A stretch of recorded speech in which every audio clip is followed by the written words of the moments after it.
One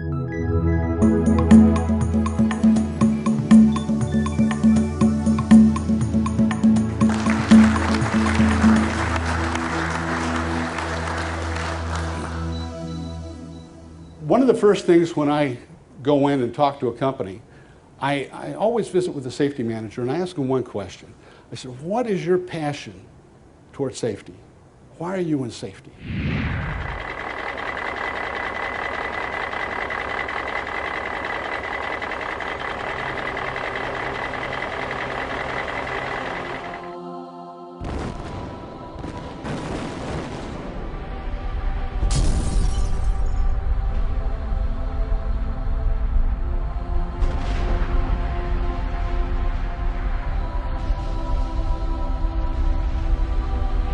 A couple years ago, one of the managers looked at me and said, Chris, what's your passion? Why are you in safety? No one asked me that before.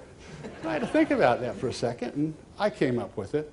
When I was 21 years old, a young Marine back from Vietnam, thought I was bulletproof. I'd survived over there.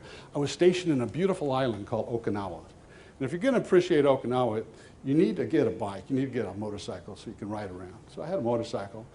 And the military Marine Corps is kind of like a big parent because they wouldn't let you go off base unless you had all this uncomfortable stuff on. We could call it today PPE, personal protective equipment, but they made me wear things like a helmet.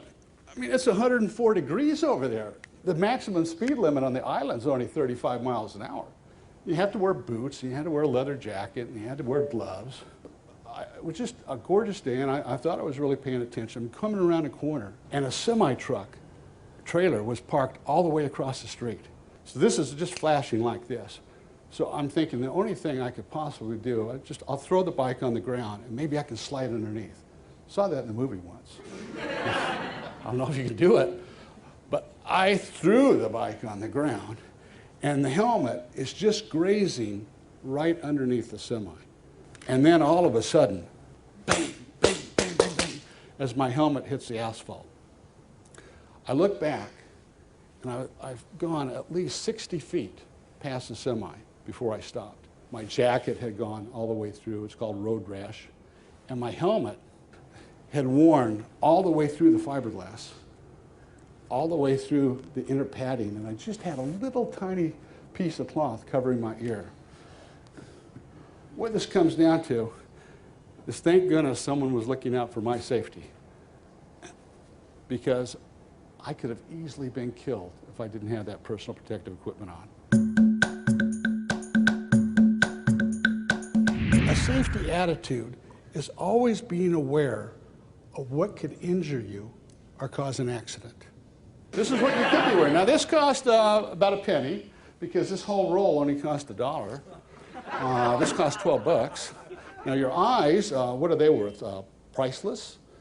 Now in India, instead of wearing a hard hat, they wear a sponge. Do that. And that's what they should be wearing. Now, actually their sponge is bigger. It goes out a little farther. So, and don't get hit with something too hard. So if you're working with trees and cutting limbs, yeah, use a sponge. That'll work really good for you. Now for welding, this is great.